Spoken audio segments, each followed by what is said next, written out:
बिहार में पहले चरण का मतदान भी हुआ और पहले ही चरण में कांड भी हो गया।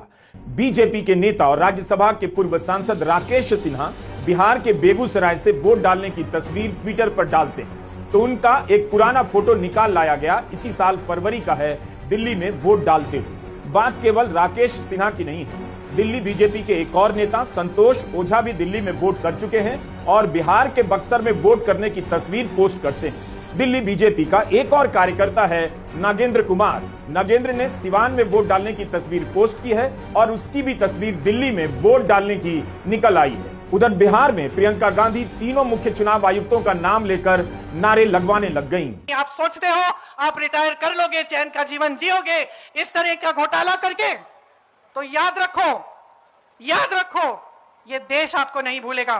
आज से हर सभा में मैं इनके नाम सुनाऊंगी और हर सभा में आपसे बुलवाऊंगी। बोलिए मेरे साथ, ज्ञानेश कुमार, बोलिए जोर से, ज्ञानेश कुमार, SS सांधू, विवेक जोशी, और याद रखिए इनके नाम, और याद रखिए कि ये देश आपका है, ये बिहार आपका है। चुनाव आयोग चुप है, वह राहुल गांधी के आरोपों पर जवाब नहीं दे रहा, लेकिन उसे बताना चाहिए कि राकेश सिन्हा जैसे कितने वोटर हैं। क्या ज्ञानेश कुमार राकेश सिन्हा का वोट निरस्त कर सकते हैं? क्या दिल्ली यूनिवर्सिटी में पढ़ाने वाले राकेश सिन्हा ने अपना पता बदल लिया है? राकेश सिन्हा ने जो जवाब दिया है उस पर सवालों का अंबार लग गया है। जवाब यह दिया कि राजनीति इतनी हल्की हो सकती है, इसका अंदाजा मुझे नहीं था। संविधान में आस्था रखने वालों पर सवाल करने वाले पर सवाल करने वालों को 100 बार सोच लेना चाहिए था। मेरा नाम दिल्ली की मतदाता सूची में था। बिहार की राजनीति में सक्रियता के कारण मैंने अपना नाम गांव मनसेरपुर करा लिया। क्या इस आरोप के लिए मैं मानहानि करूं? अगर 2 जगह वोट डालने की तस्वीर मिलेगी तो सवाल करने का यह मतलब नहीं कि राजनीति हल्की हो गई है। दिल्ली की मतदाता सूची में मेरा नाम था और मैंने वहां की मतदाता सूची से नाम हटाकर अपने पुश्तैनी गांव, जो बिहार के बेगूसराय जिले के मनसेरपुर में है, जहां मेरा घर है, जो मेरा स्थायी पता है, जहां मेरी खेती है, जहां मेरे लोग रहते हैं, मेरे घर के लोग रहते हैं, वहां की मतदाता सूची में मैंने अपना नाम डलवा दिया। और मेरा देश की मतदाता सूचियों में से सिर्फ बिहार की मतदाता सूची में नाम है।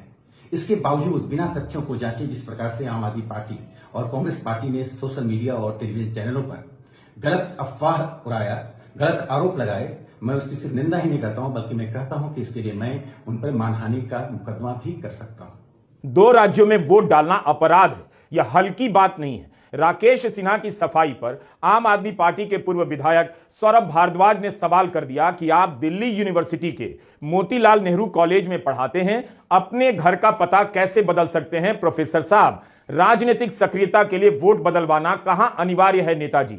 मानहानि से डराकर कब तक भाजपा लोगों को चुप करवाएगी?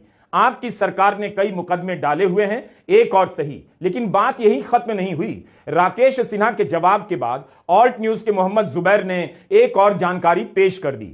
जुबैर बताते हैं कि भाजपा के पूर्व राज्यसभा सांसद राकेश सिन्हा जी 28 अप्रैल 2025 को बिहार में नया वोट बनवाया।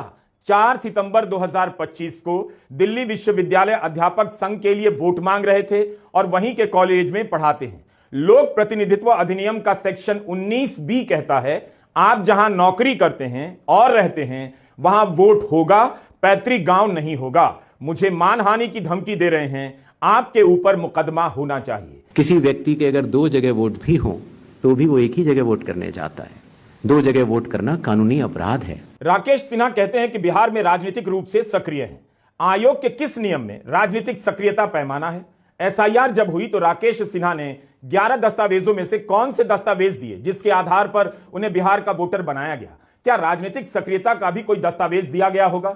जुबैर ने एक और महत्वपूर्ण जानकारी दी कि राकेश सिन्हा का वोटर कार्ड 28 अप्रैल 2025 में बना, यानी फरवरी में दिल्ली में वोट डालने के 2 महीने के बाद वे बिहार में वोटर आई कार्ड बनवाते हैं। ज्ञानेश कुमार को बताना चाहिए कि राकेश सिन्हा दिल्ली में पढ़ाते हैं, कई साल से पढ़ाते हैं, तो उनके वोटर आई कार्ड पर बिहार का पता कैसे है? क्या यह कानूनी है? संविधान के अनुच्छेद 326 में हर मतदाता की पात्रता स्पष्ट रूप से लिखी गई है और वो पात्रता यह कहती है कि मतदाता सूची में नाम आने के लिए सिर्फ भारत के नागरिक और 18 वर्ष की आयु पूरे कर चुके व्यक्ति ही पात्र हैं।